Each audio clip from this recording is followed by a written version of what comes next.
jauniešiem. Domāju, ka katrs no mums sevi un sev apkārt arvien vairāk sāk izjust šo maģisko sajūtu, pavasara tuvošanos. Šis laiks sev līdzi nes ļoti daudz skaistus notikumus un emocijas. Arī Ogrē nesen notika kāds grandios pasākums – Miss un Misters Ogre 2011. Arī mēs Postscriptum komandu tur viesojāmies, bet pirms parādam jums, kā mums tur gāja, es došos pie cilvēkiem noskaidrot, ko tad viņiem nozīmē skaistuma konkursi un skaistums kopumā. Ko jūs domājat par skaistuma konkursiem? Tie ir mūsdienās aktuāli vai nav? Domāju, ka manā skatījumā nē, bet varbūt jaunatnē patīk. Un kāpēc jūs skatījumā tas nav aktuāli? Nav visai laikam nopietni, cik tālu ar skaistumu aiziesi. Ir dzīvē lielākas vērtības par skaistumu. Es domāju, ka viņi sevišķi aktuāli nav, jo viens tā īpaši vairs neinteresējas. Nav tā kā pirmajos gados, kad televīzija tā rādīja Latvijas, un tagad vairāk tā kaut kā tā klusumā notiek. Es nezinu īstenībā, varbūt par šiem jauniešiem tas ir vajadzīgs. Skaistums tas labi. Es domāju, ka tas nāk pa labu, jo ir sevišķi jauniešiem, jaunietēm, tas ir kaut kāds izaicinājums, radošums, tas varbūt arī kaut kādu drosmes izrādīšanu, baiļu pārvarēšanu. Es domāju, ka ir vērts, ir labi, jā, visādā ziņā. Kas jūs, prāt, liek cilvēkiem piedalīties skaistuma konkursos? Tur varbūt kāds grib sevi apliecināt, varbūt kādas labumus gūt arī. Meitenes var parādīt savu skaistumu, un čaļi var izrādīties, tā teikt. Man liekas, pozitīvi noteikti. Kas tad jūsuprāt ir skaistums? Kaut kas mīļš, patīkams, kaut kas ļoti liels, ko vienmēr gribas sasniegt. Gan dzīvē, gan attiecībās, gan darbā, ļoti daudzās dzīves sfērās. Kas padara mammīti skaistu? Man liekas, man mamma sadzēvā drēbēs. Tātad drēbes. Un kas jūsuprāt mammīti padara skaistu? Kas ir tas, kas liek teikt, jā, viņa ir skaista? Tas jau ir iekšējais skaistums, tas pirmām kārtām. Un tad jau arī pārējais frizūra, apģērbs, smaids sejām. Jā, tā.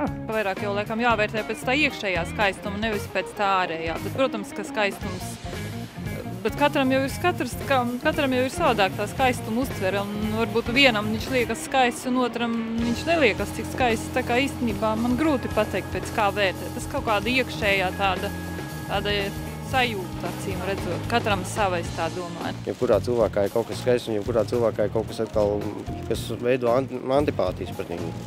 Vairāk garīgās vērtības prasās. Protams, kopā ar skaistumu.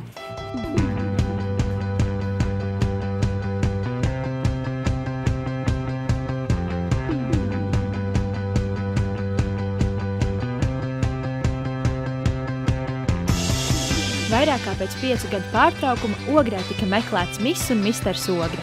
10. martā Ogres prestiža zālē notika konkursa fināls.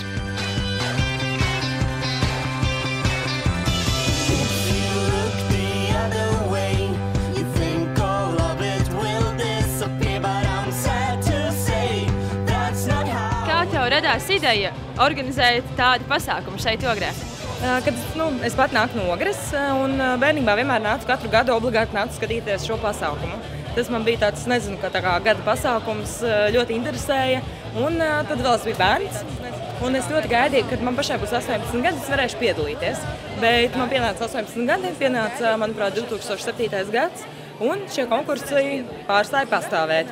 Līdz ar to sāku piedalīties starptautiskajos konkursos, piedalījos dažādos konkursos pasaulē, dabūju arī vietas, un tā nonāca pie secinājuma, ka ļoti žēl, ka Ogres jauniešiem nav šī iespēja piedalīties un iegūt šādas zināšanas pieredzi un aktivitātes un tādā garā. Un līdz ar to nolēmu, ka tas ir tāds kā man pienākums atkal sākt organizēt šos pasākumus.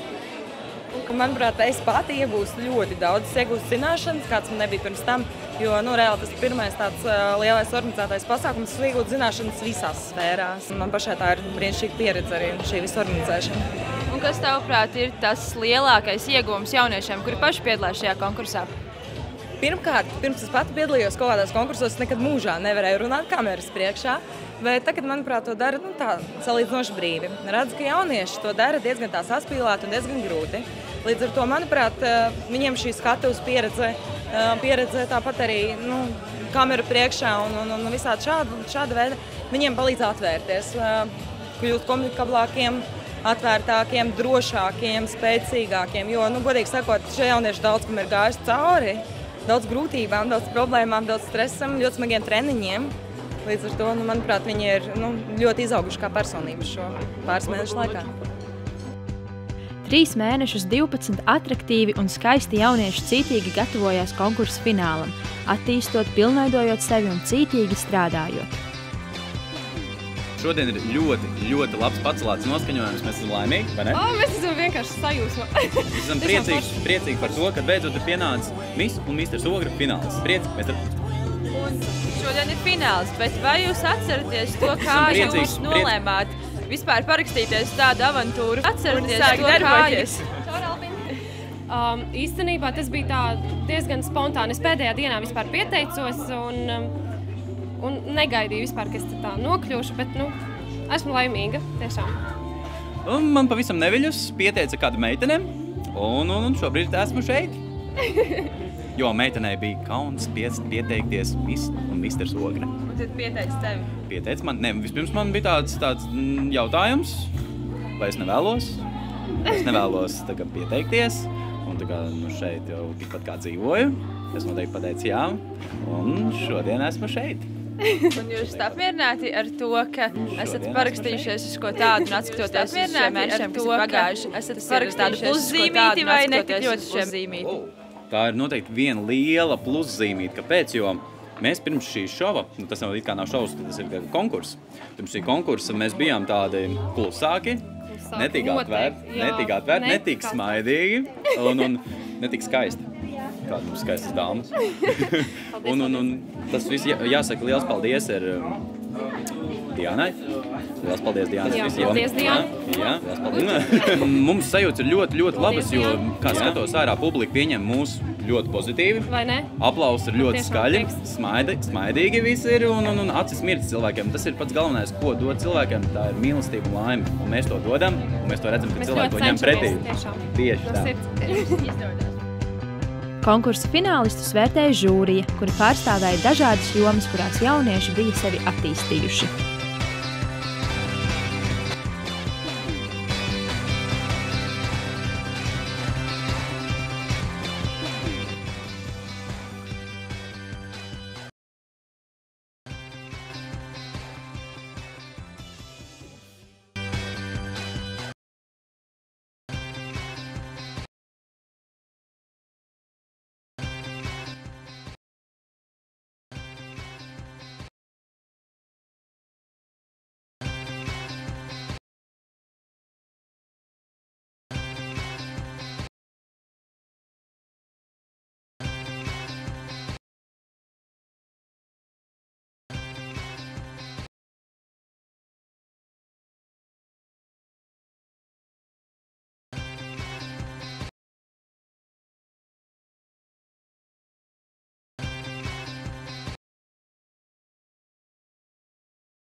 Konkursa finālu vēroja skatītāji, kuriem bija iespēja nobalsot par savu favorītu.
Vakara gaitā skatītāji vēroja dalībnieku priekšnesumus, kā arī dažādu mākslinieku uzstāšanās.